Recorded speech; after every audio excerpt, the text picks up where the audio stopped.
Warhammer 40k Rogue Trader Homeworld Deathworld Guide. Let's go. Are you ready for Warhammer 40k Rogue Trader? Because I am. The Emperor protects.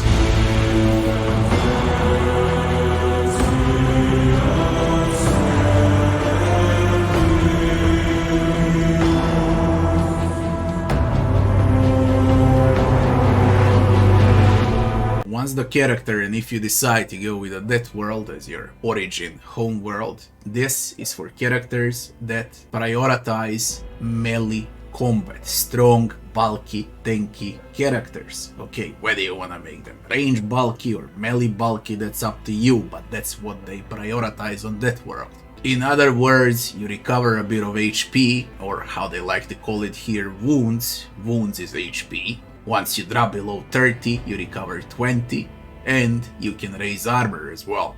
That's the benefit of a Deathworld. Also, what you get when you pick Deathworld is talents. 5 specific talents. Let's check them out. Brutal Hunter. Deathworld characters gain plus 15% critical hit chance against targets with bleeding effect or with 50% or less of their maximum wounds.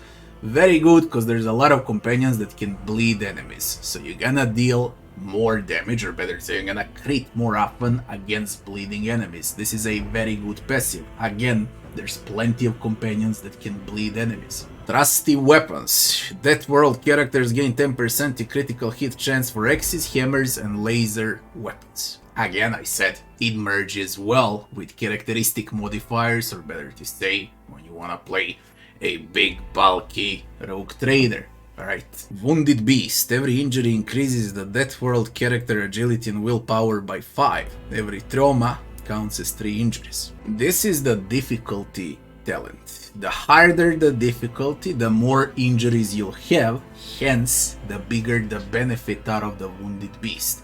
The lower the difficulty, like story or normal, Wounded Beast has literally nothing for you. So this is a good one for hard and for unfair. Hellish Life. Deathworld characters take less damage from flame, toxic, and bleeding effects. Useful. Okay, you are tanky, bulky, you wanna make it as a melee from a Deathworld. Okay, you wanna go in, tank it up. You get more resist, so toxic, flame, and bleed. Good passive talent. Tenacity.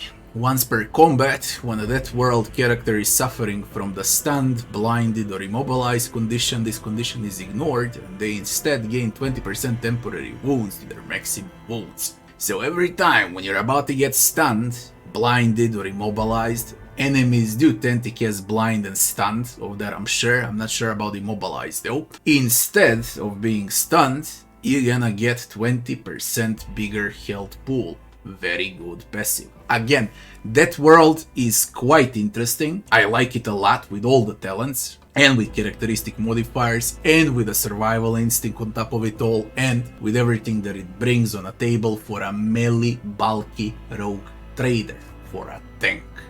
Okay, if you wanna play as tank, you go with a Deathworld Homeworld origin. If you enjoyed this video, don't forget to like, share, and subscribe. I thank to all of my patrons and all of the members on my YouTube channel. As always, thank you all for your support, and I'll be seeing you on the next one. Thanks for watching.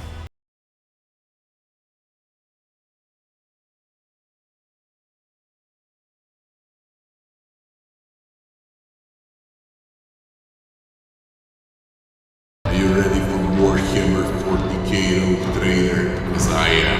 The Emperor protects.